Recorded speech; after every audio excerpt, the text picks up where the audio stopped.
ഇന്ന് നമുക്ക് 2 ഐറ്റം ഉണ്ടാക്കാം. ഒന്നൊരു ഉപ്പിലിട്ടതാണ്, പിന്നെ ഒരു സ്നാക്സ്, ഈവനിങ് സ്നാക്ക്.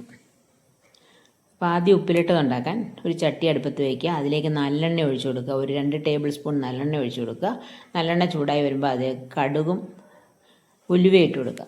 ഇത് രണ്ടും പൊട്ടിക്കഴിയുമ്പം അതിലേക്ക് നമ്മൾ വളരെ തിന്നായിട്ട് നീളത്തിൽ അരിഞ്ഞു വെച്ചിരിക്കുന്ന ഇഞ്ചി, വെളുത്തുള്ളി, പച്ചമുളക്, കറിവേപ്പില ഇത്രയും ഇട്ട് കൊടുക്കുക. അപ്പം ഇഞ്ചിയൊക്കെ അത് എണ്ണയ്ക്കകത്ത് നന്നായിട്ട് മൂക്കണം. ഇഞ്ചിയും വെളുത്തുള്ളിയും പച്ചമുളകും ഒക്കെ ആ എണ്ണയിൽ നന്നായിട്ട് വഴന്ന് വരണം.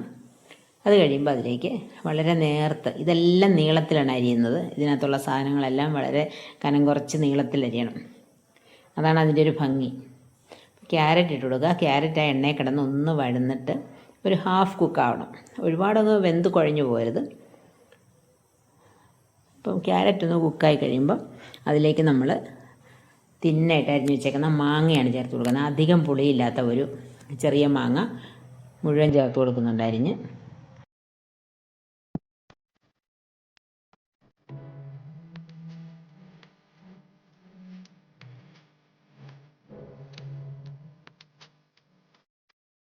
ഇനി ആ മാങ്ങയും കൂടെ അതിൽ കിടന്ന് നന്നായിട്ടൊന്ന് വഴന്ന്, ആ മാങ്ങ പിന്നെ ഒന്ന് വാടി കിട്ടിയാൽ മതി, അങ്ങ് വെന്ത് പോകരുത്. ഇനി അതിലേക്ക് നമുക്ക് പൊടികൾ ചേർത്ത് കൊടുക്കാം. ഇതിനകത്ത് അച്ചാറിൻ്റെ പോലെ ഒരുപാട് പൊടികളൊന്നും ചേർത്ത് കൊടുക്കുന്നില്ല. ഒരല്പം കായപ്പൊടി, പിന്നെ ഉപ്പ്, മഞ്ഞൾപ്പൊടി ഇത്രേ ചേർത്ത് കൊടുക്കുന്നുള്ളൂ. അതെല്ലാം ചേർത്ത് ഒന്ന് ഇളക്കി കഴിയുമ്പം അതിലേക്ക് ഒരല്പം വിനാഗിരി ചേർത്ത് കൊടുക്കുക. എനിക്കിപ്പോൾ വിനാഗിരി ഇഷ്ടമല്ലാത്തതുകൊണ്ട് ഞാൻ നാരങ്ങ നീര് ചേർത്ത് കൊടുത്തു. പിന്നെ ഉപ്പ് ചേർത്ത് കൊടുക്കുക. എല്ലാം നന്നായിട്ട് ഇളക്കി തീ ഓഫ് ചെയ്തതിന് ശേഷം 1 ടീസ്പൂൺ പഞ്ചസാര, ഈ ടേസ്റ്റ് ഒന്ന് ബാലൻസ് ആകാൻ വേണ്ടി 1 ടീസ്പൂൺ പഞ്ചസാരയും ചേർത്ത് കൊടുക്കുക. നല്ല എരിവും പുളിയും മധുരവും ഒക്കെയുള്ള നല്ല ഒന്നാന്തരം പിക്കിൾ റെഡിയായി കഴിഞ്ഞു. ഉപ്പിലിട്ടത് എല്ലാവരും ട്രൈ ചെയ്ത് നോക്കണം. ഇനി നമുക്ക് ഈവനിങ് സ്നാക്ക് ഉണ്ടാക്കാം. അത് നമ്മൾ പഫ്ഡ് റൈസ് അല്ലെങ്കിൽ പൊരി എന്ന് പറയും, അതെടുക്കുക. ഒന്ന് ഡ്രൈ റോസ്റ്റ് ചെയ്യുക. അതിലേക്ക് മുളക് പൊടി ഇട്ട് കൊടുക്കുക.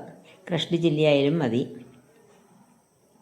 പിന്നെ നേരത്തെ അരിഞ്ഞു വെച്ചേക്കുന്ന സവാള ഇട്ട്, ഒരു സവാള പൊടിയായിട്ട് അരിഞ്ഞാണ്, പൊടിയായിട്ടല്ല വളരെ തിന്നായിട്ട് സ്ലൈസായിട്ട് അരിഞ്ഞത്. പിന്നെ പച്ചമുളക്, ഇഞ്ചി ഇതെല്ലാം ഇട്ട് കൊടുക്കുക. അതിലേക്ക് നമ്മളൊരു ക്യാരറ്റ് പൊടിയായിട്ട് അരിഞ്ഞത് ഇട്ട് കൊടുക്കുന്നുണ്ട്.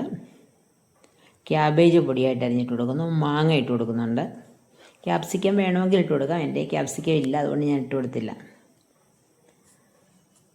എല്ലാം കൂടി ഇടുമ്പോൾ നല്ല കളർഫുള്ളായിട്ടുള്ളൊരു സ്നാക്കാവും.